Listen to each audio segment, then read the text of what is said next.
And welcome back in another edition Stripe Show podcast on a Wednesday, a little post Augusta, Hilton Head. One of these guys you see here in the screen's actually at Hilton Head right now and getting ready for the RBC Heritage. It's not me because you've seen this backdrop before. I'm in Ponte Vedra. And these two guys, I know you recognize their face. I know you're going to recognize their voice when I bring them in. And we're going to talk a little golf, have some fun here, throw it around a little bit, PGA Tour style, and then also some fun head-to-head matchups, little game we call the A game. And I want to get these guys' thoughts on who they're going to take when it comes down to, kind of hit a drive, approach game, short game, putting. They're the experts. Let's bring them in. You know them as Gravy and the Sleaze. They're on Sirius XM Radio, then also Golf Subpar Podcast. I listened to them both, guys. Thank you, Colt, Knost, and the Sleaze down there at the bottom. Drew Stoltz, how you doing? Doing great. Good to be with you. Thanks for having us on, man. Appreciate it. Yeah, thank you, Travis. Thanks for having me back. So, Colt, you're up in you're at RBC there, aren't you? Heritage. Did you play a little golf today there on the island? I did, and yeah, obviously I'm at RBC. This is a nice place I'm at, but I would not have this painting in my background at my own house. But yeah, I did. I went out to Congaree, which is a really cool golf course, like 40 minutes from Savannah. The PGA Tour is going to be playing there the week before the U.S. Open. So I went and got a little sneak peek at that. And what a place this is. Fazio Golf Course, very, very private. Really, really cool. It's going to be fun. It's going to be interesting to see what the best players in the world shoot around this place, because I've heard from a lot of people out there, the owner is looking to get these guys to shoot in single digits by the end of the week. Oh, really? Under par. So it plays about 7,800 yards from all the way back, so it's not short. Jesus, 7,800 yards. That doesn't even make me want to play golf when I hear a number like that. You guys got your podcast. You guys had some great guests. You do a great job. Drew, Larry Fitzgerald, he was your most recent on the podcast. I know everything about Larry Fitzgerald, man. This dude for the Arizona Cardinals, wide receiver. I'm a big Seahawks fan. I got to watch him twice a year. Every single year, 125 yards, couple touchdowns, just tears our secondary up. And but he's a big time golfer too, right? I mean, he loves to play golf. Does Fitzgerald? Oh, he's huge. He's a golf nut. I mean, I think he spends. It's shocking sometimes. Like, he'll get back from a game on a Sunday night, and then Monday's their day off. You'll see him out at the golf course, like first guy off at 8:00 on a Monday morning. Like, I'll show up at noon or whatever, and he's already finishing his round. But he absolutely loves golf. Colt and I just played a round a couple weeks ago with Larry and his good friend Adam Thielen, the wide receiver for the Minnesota Vikings. So we got to play with those guys. Two of the nicest guys, probably in the NFL for sure, I would say, and two really good golfers. But Larry loves it, man. He obviously goes up to Pebble Beach, plays with Kevin Streelman. They've had great success up there in the AT&T Pebble Beach Pro-Am. But, dude, he loves it. And he's legitimately, like, the cool thing about this, and Colt will probably echo this, like, here you are, you're playing with Larry Fitz. And he's a guy you want to talk to, you want to ask questions. It's a cool deal just to play with Larry, no matter how many times you see him running around town or whatever. And you're one to ask him questions, but at the same time, like, sometimes you can't get him in because he's asking you questions. And it's not like it's genuine. It's not like bullshit, whereas he's just asking to be nice. It's really like, he's like, hey, how would you hit this shot? Or what do you think of when you do this? Like, he has that thirst for knowledge so much, especially about golf, that it's really cool to be like, here's a guy that's the best in his craft, one of the best to ever do it. And here he is asking, me or Colt about golf or something like that. It's cool, and it just shows you how much he loves it. Yeah, he does. So I met Larry down in the Bahamas in an event, and I met Adam Thielen down there. And Adam and I have actually become pretty good friends since then. I actually work with Adam long distance on his game. He's a good player. He's like a low single digit, and he's got that that move, Colt, where you kind of get it a little steep from the inside, and then you got to stand it up and, kind of rotate the face over. So we work hard on trying to lay it down, rotate, and just kind of minimize that curve. He's a great guy, loves the game. Larry and Patrick Peterson, who, of course, was on the Cardinals for a long time, just left. They were telling me that, basically, like, they would travel, and if they weren't obligated to be there, like, they're gone. They're going to play golf. They're traveling around like they know where they're going to go play golf every second of the day when they're not supposed to be there, when they're not supposed to be on campus. And I just look at Fitzgerald, like, I just want to put my hands on him, and I just want to shape that club a little bit better going back, and then just let him go get it. He just Colt. He kind of gets it in, he gets it vertical, and then he comes over it. It's like, man, more out, rotate it, then hit it. Kind of like you did. You had a very simple swing plan. That's what Larry needs. Yeah, well, we're built a little different. He comes at it from a little steeper angle. But first thing, so you're the reason Adam Thielen hits it in the desert every time at West Brock. That makes a lot of sense now. All right, and yeah, your boy lost a little money to me and Larry Fitz. Don't worry about that. He'll probably send you a bill for that. But I'm texting him right now. Yeah, Larry. I mean, he's a junkie. He loves it. He wants to play golf all day. Every day. I'll be sitting on the couch 10:30 at night, and all of a sudden I'll get a text, and he'll be like, "Hey, what do you think if I tried this in my golf swing?" I'm like, "What? Where are you? What is going on? Like, go to bed." Yeah. But he's awesome, man. We had such a blast with him on our pod, and something we've been waiting to do for quite a while, and we finally talked him into coming on, and it was great. Definitely go check it out. But Larry's one of the best, and I tell everyone, I said, if you're an upcoming potential superstar athlete, you should be required to go spend 24 hours with Larry Fitzgerald and see how he treats people, and just how he interacts with people. Because I've never seen anything like it. He is genuinely the nicest man I've ever met. Yeah. And Thielen's right there with him. So, another guy you guys had in your podcast, what I enjoyed is Spieth. And Jordan sitting down with you guys and talking about life and talking about the game. I know you guys know him, pretty well. And you look at Spieth, you watch him play. He's must-watch TV. I mean, when he's playing golf, it's appointment TV. You got to sit down and watch it. It's crazy, right? Just the shots that he hits. He's gonna snap hook it on 3. It's or on 2 at Augusta. It's gonna hit a tree. Then he's gonna knock it down there and make birdie. That's the kind of stuff he does. Then he goes to the next hole and he 3 putts for bogey. And it's like, gosh, he's kind of exhausting in some ways.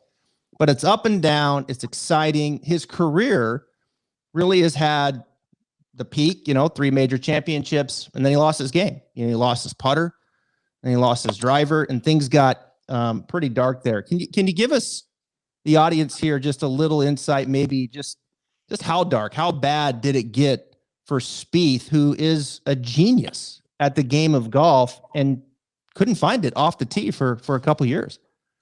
Well, I mean, I can give you a pretty good idea how dark it got. The week before the U.S. Open at Wingfoot, he was calling me and sending me swing videos and asking what I thought. So therefore, obviously, it got pretty dark. No, but all seriousness, I've known Jordan for so long, and I know his game very, very well. And so he was just sending me some videos to show like what him and Cameron McCormick were working on. And I guess he trusts my opinion and asked me to give him some thoughts. But he was in a bad place. As close as we are, I actually never knew about the injury to his hand, which makes some sense. He had a weak grip as it was, and he kept getting weaker and weaker to, kind of, Band-Aid that injury a little bit. But he got in a bad place. He got in a bad funk. And, I mean, one of the biggest things I noticed is, the last year or so, basically when the club's exiting, after, gets to about hip high on the exit, on the follow-through, his right foot was still on the ground. Mm-hmm. He was hanging back, using so much hands.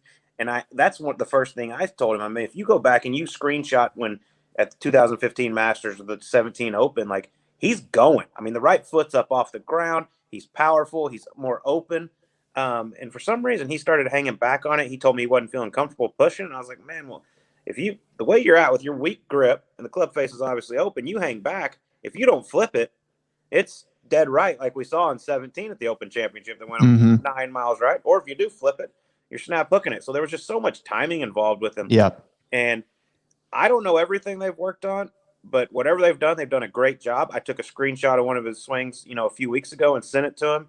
And the foot was up off the ground. He was open. He was being aggressive through the ball. And I was like, dude, you're back. This is what we're looking for. So, man, I'm so excited. Like you said, he's great for the game of golf. I mean, it's exhausting watching him because it is how much talking he does to the golf ball and Greller and all that. But, man, he's good for the game. Like, I don't know what the ratings are, but I would imagine when he's in contention, they're higher than when he's not. I think he's number 2. I mean, Tiger obviously is the needle. And then I would say it's got to be Spieth or Bryson. I think it's Spieth more than Bryson still. That's just my gut. Bryson's polarizing, and Spieth is in his own way too. I mean, he's just, like I said, they're kind of both must-watch TV. Let me ask you this, Drew. So I watched Spieth, right? And I watched this interaction with Greller. And Michael's from Seattle. I'm from the Northwest too. And I've met him a couple times here and we've had some conversations about the Northwest and this and that. But I never asked him this question. And I want to ask you this question. Is it, he's got to be completely exhausted after a round of golf with Jordan, because you can't tell me that Jordan doesn't wear his ass out. I mean, physically, mentally, emotionally, he's got to be like, I got to go home and I got to get me a cup of cocktails. And I don't want to hear from Jordan until tomorrow morning when I got to report on the lesson. Is that accurate? Come on, tell me the truth.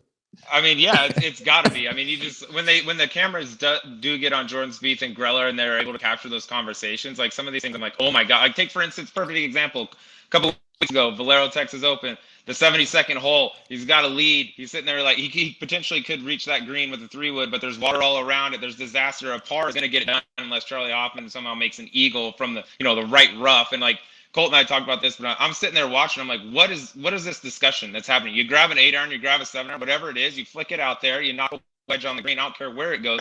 Force Charlie to make an eagle from Nowheresville over there and get this thing done. But yet there was a 3-wood talk. It was this. Should I do this? Does 3-wood bring this into play? And all this stuff. I was like, he asked him one point, does 3-wood bring 6 into play? And I was like, shit, yeah, it brings 6 into play. It's the only club in your bag that brings 6 into play. Hit one of the other 13 you got. I don't care. But I was like, just watching that, I was like, I know this is a 72nd hole. I know he's trying to win for the first time in 4 years, but like this really shouldn't be this big of a discussion. Grab a mid-iron, short iron, and flick it up there and flick a wedge on and go win the trophy. But yeah, I would think that after 72 holes with Jordan, you need a little detox.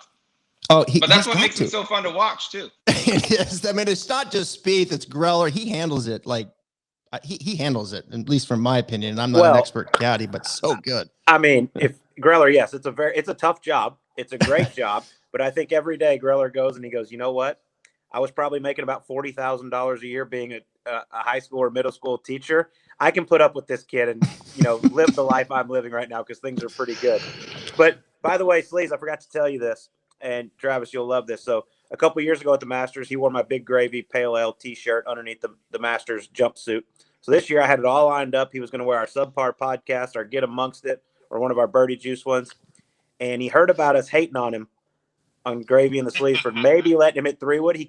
This is dead serious. I go out, I'm on the putting green Tuesday at Augusta, and he goes, "You're fired."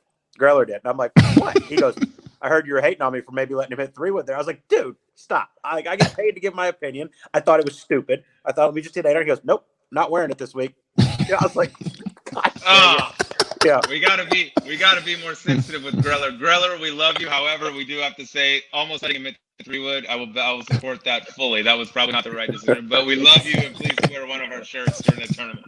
Yeah. We got a little game coming up here.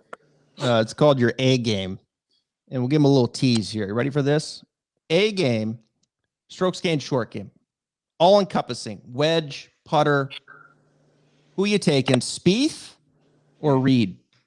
Oh God. Shit. Sure. Now Jordan might be pissed at you too, so let's go ahead. Yeah. Those were both the names that came in. Colt, you want to take that one first?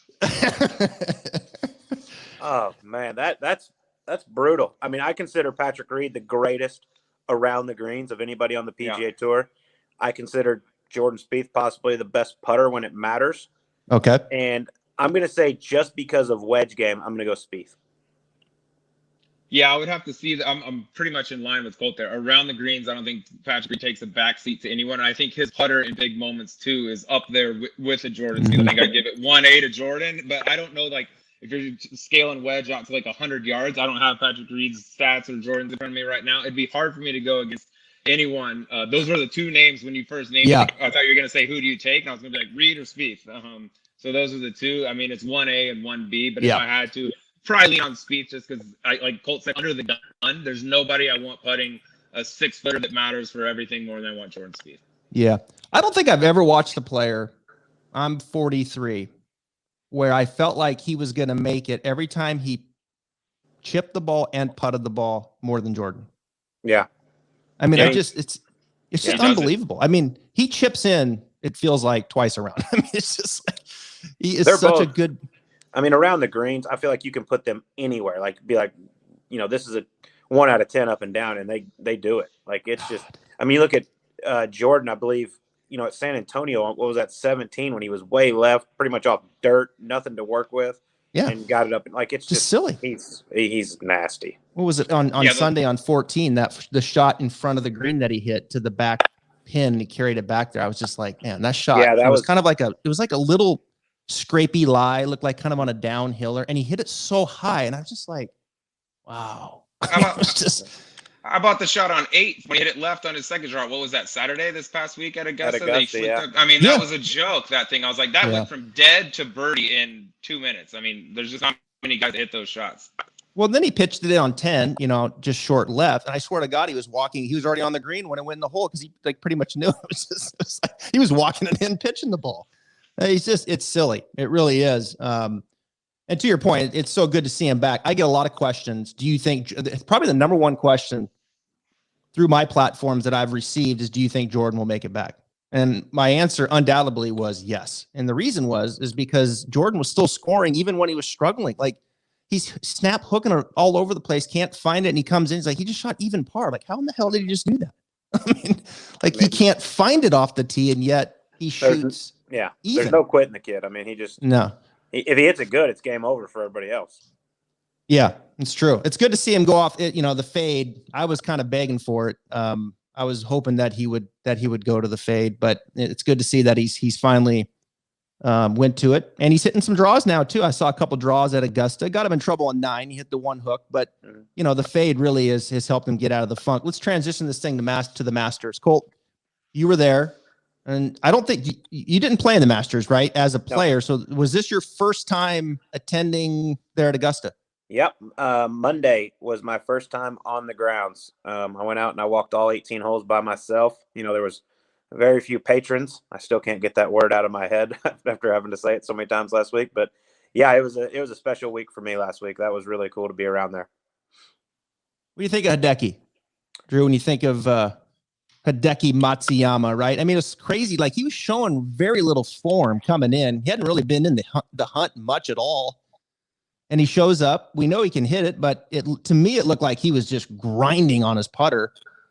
And he did enough with the flat stick. Can you put into perspective Hideki winning and the pressure that dude had to face from his country, Japan?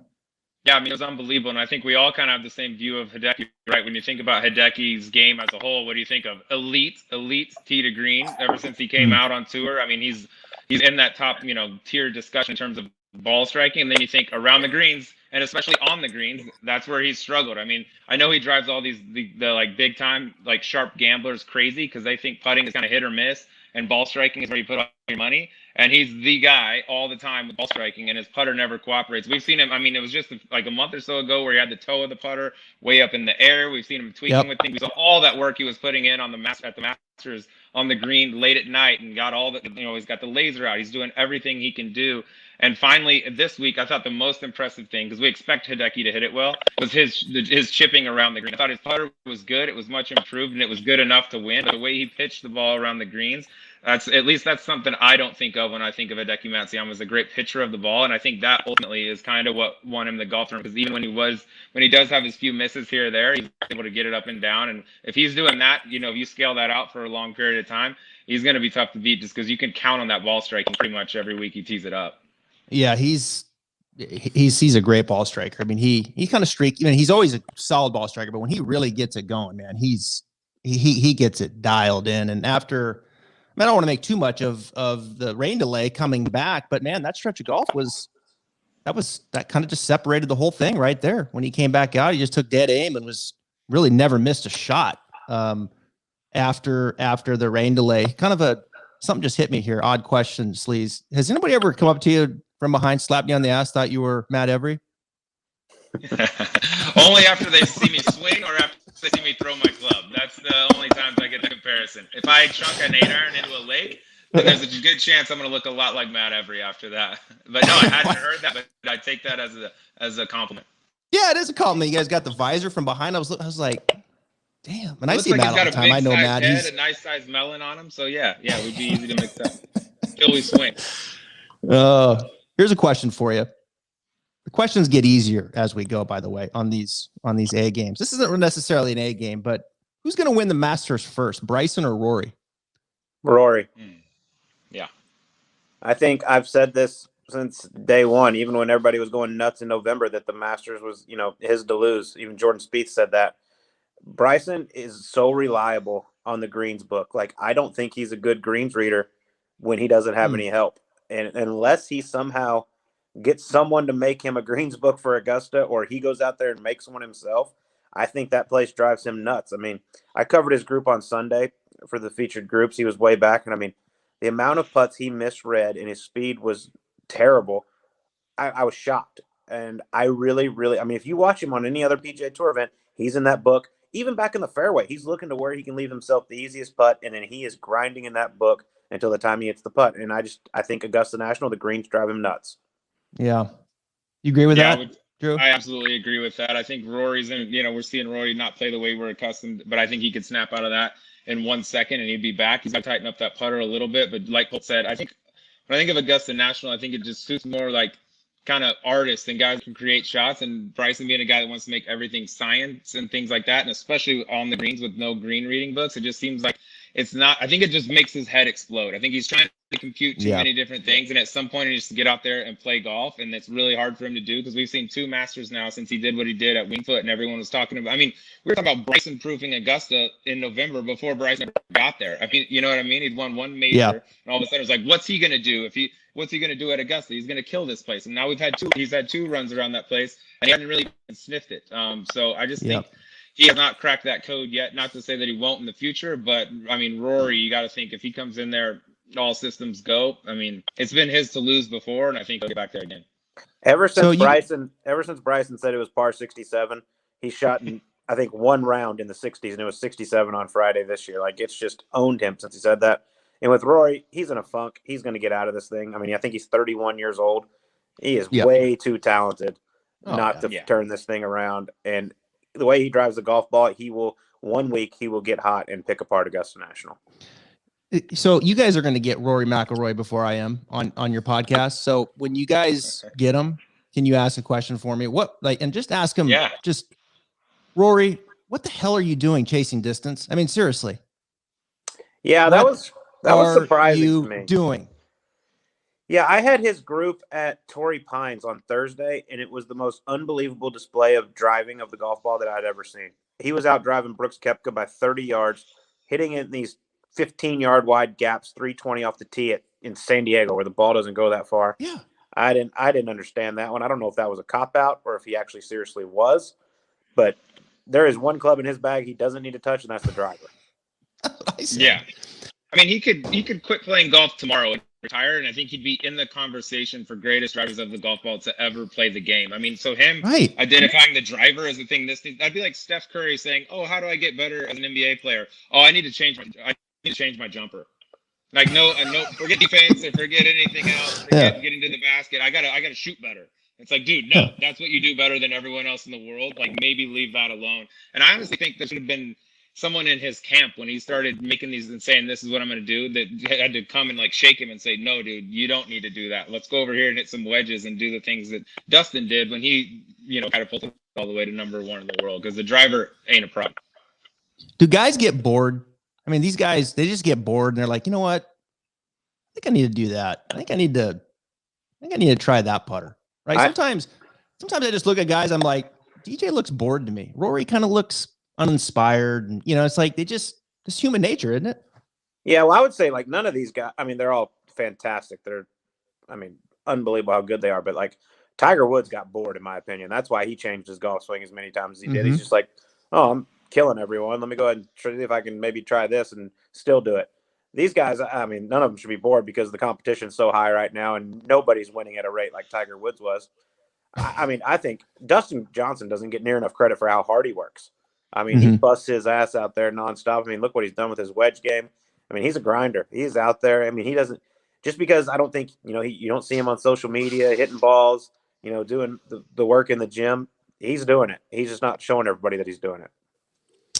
Yeah, he is. And, I was surprised that he actually is coming to Hilton Head. Well, not surprised. RBC sponsorship. Yeah, RBC. Yeah. Okay. Yeah. My bad. Yeah. Got to pay the bills. He's got to pay the bill. So there he is. So he's playing a golf course that is obviously not best suited for him. It's going to take the driver out of his hand. Bryson was going to go there. He withdraws. But it's a good field, this week at RBC. You got Morikawa there. You got Daniel Berger there. It's not the field that they had when they came back, after COVID, but really a nice field there that you guys are going to be covering there at Hilton Head. And is it really, Colt, is this really like a vacation as they kind of sell it for the players? Hey, just played a Masters. Come up here and just, relax and have a drink with the umbrella in it. Is it really that much more laid back? But it's kind of business, isn't it, once they get inside the ropes there? I mean, when I played, it was 100% business because this was one of like 3 golf courses I thought I could play well on because it's short and you got to actually hit it straight. Yeah, I mean, it's definitely a more relaxed atmosphere after coming off the Masters where everything's so tense. You're playing for a major championship in green jacket, but I mean, listen, they're still giving out $1.something million, a bunch of FedEx Cup points. This is all business, and it's whoever wins is going to be a very, very proud champion. All right, let's tell the audience here before we get to the A game. I'll finish up with that. Something that they may not know. So, Drew, you won the 5A Boys State Championship wire to wire in Colorado. Yes, sir. Do you know that? Wow. Remember that? Impressive research that you do there. I actually do recall that. Yes, Travis. 66, he knows every 71, shot. What do you want to know? 67, 72. Only wire to wire finish. Oh, yeah. You're talking about the Colorado State Amateur. Oh, yeah. I thought you were talking about the high school. Yeah. I'm with you. I'm following you. Oh, no, wait. It says 5A Boys State Champion. Yeah. Our high school was only 2 rounds. The state amateur was 4. Okay. So this was the AM, which was the only wire to wire finish, 4 rounds. Yes. Wow. Yes, sir. I'm so proud. 2004, Let's keep digging Lakewood back. Country Club. Yeah. Right? Man. That's it. Now, Large. Colt, you shot the course record at TPC Sawgrass, which I know a thing or two about. Stadium course just right down the road here from where I'm sitting right now. And that was back in 2016. Yes. How do you shoot 63 on the stadium course? You 3-putt 18. Oh. Yeah, that was a tough one. Good day, though. Hit all 18 greens. It was one of those days where just, every yardage was like a driving range, whatever iron it was. 155, 8 iron, 168, 7 iron. I just had the perfect numbers all day, threw darts. I think I made 1 putt over 15 foot long all day. It was one of those perfect days. You love Pete Dye designs, don't you? I do. You love them. I made I would love to see the stat. I probably made like 75% of my money on Pete Dye golf courses. Yeah. I like Pete Dye. He was a character here. He was around here a lot when he was alive. Of course, the TPC Sawgrass was his architect. And then where they're playing this week up in Hilton Head, next week in Louisiana, I think he was he designed that as well. And then Key Island, right, where the PGA is coming up. So we've got a little run here of Pete Dye. All right, we can finish it up. I know you guys are busy. A game at their best. You ready? These questions are tough. Strokes gain approach. Number 1 statistic on the PGA Tour. Colin Morikawa versus Justin Thomas. I mean, God. I mean, you just go like 1-2 in every category. Jordan or LeBron is going to be next. Jordan-LeBron conversation's coming up. All right, I'll go first on this, folks. I think Justin Thomas is the best iron player on the planet, and not because Colin Morikawa doesn't hit it great. Clearly, he does. I think Justin Thomas has a wider array of shots that he can hit than anybody. I think he can hit high fades, low draws, flight it down, flight it up, take something off. I think he can do everything you want to do. We saw it in full display at the Players this year. And I think for my money, there's not a better iron player in the world than Justin Thomas. This is why he wanted to go first. That's a pretty damn good argument. Yep. This is why he wanted to go first, because he knew I was going to say the exact same thing. I mean, that's I got to get the honor at some point. Yeah, I mean, I think Justin's got all the shots. I love when he takes out a pitching wedge from 100 and makes that, long, slow swing. That's so good. He can change speed better than anybody I've ever seen. God, it almost looks like he's swinging like 50 miles. It's strange on TV to watch that shot. I love those wedges. My favorite shot to watch. Coming with so much zip. All right, so I'm going to say this, and I might be out of line. I don't think I am. It's my podcast. I'm going to say it anyway.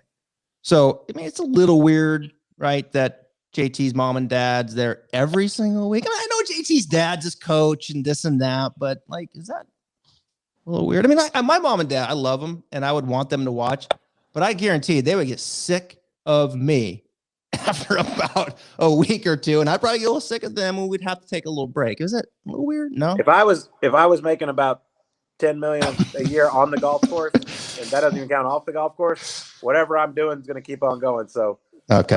It would drive me nuts. I agree with you on that. I love my mom, but yeah, I would need a little space at some point. But hey, if I'm printing money every single week, contending every week, keep on coming out. I'll take the other's perspective there. If I'm the parents who are responsible for that life being born, and I'm the one that also got them into the game and taught them everything, I'm going to do whatever the hell I want to do too. If my kid makes it to world number one in the world, bet your ass on that. Okay, I stand corrected. Yeah. I stand corrected. Strokes gained driving. Let's move on. Ooh, okay. This is A game now, not recent form. Okay, you got to think Rory, DJ A game. Dustin Greg Johnson versus John Rahm. Oh. I'm game. going to go John Rahm. I think he hits it a little bit straighter than Dustin. I'm not sure exactly what the stats say. I think just he might hit it just a little bit straighter. John has one miss, and I think it's a little bit to the right. He seems to take the left side of the golf course out of play. I know Dustin tries to. I think John Rahm's driver is just on autopilot at all times. It seems like. Yeah, I think John's just like Colt said, slightly more accurate. And I think John, I see him at least at home. I don't know if I see him on tour do this as much, but like he's got little shots like fairway fine. Like, he can tee one up and hit it as high as he wants. He can launch it up there at 14 and hit these bombs. And then if he's got a hole that he just wants to make sure he gets it in play or just slides one out there, he tees it down a little bit and it's a little lower, flatter fade and it rolls out. So I think there's a little more maybe variety off the tee, but hard pressed to find somebody that I would rather have driving the ball for me than John. You know, DJ fights that putter a little bit. I think he's fighting the driver a little bit right now too. You know, it's a real thing when the vendor says, "Look, put the new driver in your bag." And the players got the old one dialed in. Now they got to put the new one in. It takes time, doesn't it? Like that's a real thing out there where they kind of struggle with that equipment change for a while. In particular, the driver. You can see it with DJ. He hadn't been driving the ball as good. No, the last month or so has been a little rough for DJ. Yeah. All right, strokes gained putting. Xander or Webb? Denny McCarthy. Well, see, I tried to give you like not 1 and 2 in this one here. I would say anywhere but Augusta, Xander. Really? Anywhere but Augusta. Okay. Xander struggles. Okay, that's interesting. Yeah. I'll go the other side. I'll take Webb Simpson here just because he was one of the best putters in the world when he had the belly. Then they outlawed that. It took him a little while. Now he's back with the arm lock. He's an unbelievable putter. And I mean Xander, for as good of a player he is, he's unbelievable. He's going to win a ton of times. He's been close a lot and hasn't been able to get over the hump. And I think Webb, he's got a little more under his resume at this point. So he's hold the big putts in the times that matter the most. And so, I mean, we're kind of splitting hairs here, but I would gladly take Webb in that. I will never go with a guy that runs the putter shaft up his arm and grips it funny. There's a reason they grip it funny. Bad shit's going to happen at some point. But Webb was the first guy with the belly putter that I can remember, Cole. I remember in college, I was like, oh my God, this kid's done. He's already going to a belly putter. I was the first. Oh, you were the very, very first. Okay, well, ask Webb why he started using it. But I mean, at that point in time, it was so new. Like, if you saw a guy putting like that, you immediately thought like, "Oh, he's got problems with the putter." And like, Webb made everything with that. Well, and the belly probably putter one of the reasons why they outlawed it. Yeah. Yeah, the belly putter was cheating. It was the easiest thing ever. I mean, you return to the jam it same in spot there, every just time. pop it. Yeah. Xander's got to close one of these, man. Like, he's just, you can see it. I don't want to say he's quite there where Finau has been struggling, right? Putting it away. And we know Finau has crazy game, and so does Xander. And we know Finau struggles a little bit putting away. I don't want to say Xander's quite at that struggle yet, but I mean, it seems evident. Xander's won 5 times. He has. Yeah. But the argument is, like, their skill set is so damn good, right? Like, they're just so great. And when you get him in that environment of winning, it's as of late for Xander. It just seems like it's been a little bit more of a struggle to get comfortable when I got to hit a shot right now on 16 to keep the pressure on. Okay, but let me run this by you, because this never gets brought up. If Xander pars 12, 13, 14, 15, Hideki's got a 6-shot lead, 3 to play. Nothing gets brought up about Xander not closing out this Masters because Hideki just played better. But the fact that he put himself in that position, made 4 birdies in a row, got within 2, and then hit that shot, it's now Xander can't close. All I'm saying is he played very, very well to even have a chance. Yeah. And I still don't think – I think he hit the wrong shot. I don't think he hit a bad shot. I think he hit the wrong shot, and they misjudged the win. The fact he didn't try to play the slope is beyond me. But Xander Schauffele, I mean, you give me that golf swing every day of the week. I mean, he's going to win a lot of big, big golf tournaments. I mean, look at that transition. As an instructor, that's one reason. That's one reason I think John Rahm scares me a little bit in the big ones, and Tony Finau is the quick transition. You look at Xander, that nice smooth transition. I mean, it just not much goes wrong. And Cole, tell me if you agree with this, but I feel like Xander's almost like a victim of his own success, and that he plays well so often, like rarely does he have a bad week, that he puts himself in the hunt so many times that we expect him to close at a crazy clip. Like like Colt said, he's got the 5 wins. If he contended way less frequently than he did and yet still had the 5 wins, we'd be like, oh, he's doing great. But it's just that he's always there, or so frequently there, that it looks like he doesn't close out that much. And some of his runner-ups and top 3s and things like that have been like kind of backdoor situations where he wasn't necessarily in the hunt going into the final round. But when you look at it on paper at the end of the week, you're like, oh, another third. And you couldn't get it done. It's like, I don't even look at it as it is winning. And I think like at that level and skill set, they're always there because, I mean, he's a top 10 player in the world. And so is Finau. I mean, these guys they don't have Finau. Putting is an opportunity, although it's better. I think he's actually putted better over the last year than he has maybe in his entire career. But Xander has no weaknesses. I mean, the dude, all 14 clubs is money. Yeah. And so he's always there, as is Finau. But when you look at, like, I think of as the chips are kind of starting to fall to the middle, like there's golf, like you guys have both played professional golf. There's golf where, okay, I'm out there, I'm playing, I'm freewheeling, I'm probably out of the hunt. But then you get into the hunt, and then there's that kind of golf, right? Where the pressure kind of mounts up a little bit. It's like, oh shit, I have a chance to win this thing, right? And then it kind of hits you when the tournament's on the line. I think of like Spieth, JT, even Morikawa, DJ, even Bryson. Like it hits them, it's go time. They just keep going. Right. They just keep going. I mean, like JT, it's like, just get out of my way. It's like it almost looks like they run out of holes, right? Like they just play right through the finish line. And then there's that, to me, like that next tier down, similar skill sets, it hits them and you can see a little bit of a drop off, right, in the performance, and they can't quite keep it going and sustain it. I don't know. I don't think Xander's at that level of those guys yet. I think he has a skill set to be. That's kind of where my mind is on that. I just think give it 2 more years and we're going to be talking about how Xander Schauffele is an absolute world beater. We're going to give it 2 more years. Strokes gained tee degree. Finau or Zalatoris? Will Zalatoris. Yeah. Really? Yeah. That Tony's easy. damn good, but yeah, I mean, you look at his stats since he came on the PGA. Since he got his special temporary membership, he's the top 5 in the world strokes gained tee to green. I mean, he's one of the best, and that's a pretty small sample size. But I mean, watching him at Augusta National, in terms of just golf swing and ball striking, until Xander kind of came alive there at the end, he looked like the most free swinging, didn't feel the pressure, just going about his business of anyone out there. And that is so hard to do as a 24-year-old kid in your first Masters. Like if that isn't enough to shock a system to get him out to hit it bad, then what is going to be? I mean, it doesn't get any more pressure than that. I think his ball striking is unbelievable, and he's going to be around for a long time. I mean, he doesn't miss the middle of the club face. He doesn't. It's scary. I mean, I don't care what tour you're playing on, what kind of golf course it is. I mean, I believe last year on the Korn Ferry Tour, he averaged 82% of greens in regulation. I mean, that's just stupid numbers. I mean, it's hard to play bad when you're hitting that many greens. His thing coming out was like, yeah, his putter can be a little this and that. He was top 3 at the Masters in strokes gained putter. Like he's putting pretty good. His putter looks okay to me, and he kind of runs it up, kind of just sets his finger on it. Like he was a horrible putter before the arm lock. Was he? Horrible. Like guys said he wouldn't make it on the Korn Ferry Tour. He was that bad a putter. The arm lock totally changed everything for him.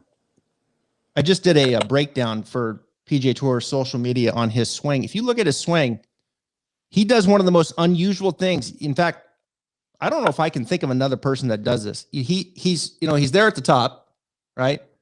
And then when he comes down, he's pretty flexed. And then when he comes down, he takes it into extension. Now, 90% of the tour takes it to flexion in transition. Yeah. Maybe it's more than that. It's probably 98%, to be honest with you. Mm-hmm. There's some guys that are extended, like Phil and Webb, and then they kind of carry that down this way, and then they swivel it at the bottom. Where 98% of them, like they're going here, like Rom and DJ and Morikawa, JT, like they're going here. Well, yeah. I think pretty soon they're going to start saying everybody swing like Will Zalatoris. Well, Will is the other way. Yeah. He's here and he goes, just like that. It's crazy. Show me another player that does that. I mean, it's wild. Like I'm like, damn. And he just obviously just rips it.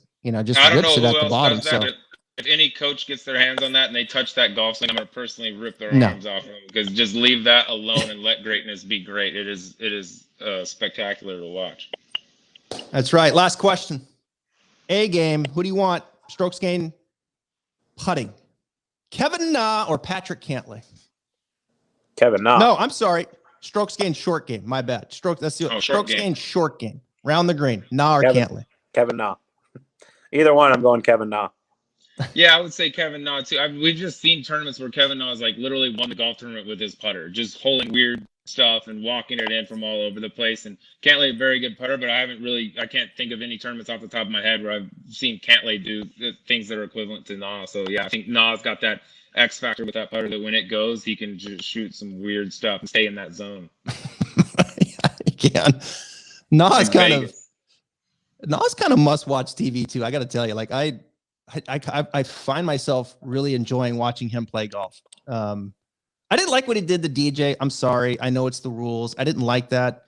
I didn't like the example out of DJ at the match play. It kind of shook me the wrong way a little bit, but I'm willing to look past that. I like watching Kevin Na play golf. He doesn't hit it very far. He's like saving it. He's moving around. A short game. He's walking stuff in. I mean, he's entertaining. I like the Na factor. Yeah, he gets it done. All right, who do you got to eat? I'm going to let you go here. Who's our early lean this week? RBC Heritage. We've got good field. I'll give you my pick first. I'll let you think about it. Here's my pick. I'm all in on Corey Connors. I think Corey Connors is a 3, 4, 5 win kind of guy on the PGA Tour. Ball striking machine. And I think he's learning how to putt. I think his short game is starting to come. His putting's on a little bit of a heater. Defended nice at Valero. Great job at the Master. I think was he 10th at the Masters? So I think somewhere right in there. Or no, he's 8th. I think he was 8th at the Masters. This course is perfect for him, right? Irons all day, small greens. Corey Connors gets a second win. What do you think? Yeah, good pick. Might he's be a little flusher. Might be a little worn out after last week. I'm going a guy that finished 3rd here last year. I think he has in the last 5 years has the 3rd lowest stroke average around this place. Had the 2nd lowest round on Sunday at the Masters. Turl Hatton. Yeah. Mm-hmm. Another iron player. Yeah. We did a pick earlier on our podcast, and I'm going to audible out of that, and I'm going to actually go with Abraham Answer, another guy that's in that same exact mold. Has played well here. Had the lead, was right there Sunday last year. Flushes his irons. The more irons he can hit, the better. And we're all kind of in the same mold there. But I'll just go with another guy that along the same lines as those other two. I like it.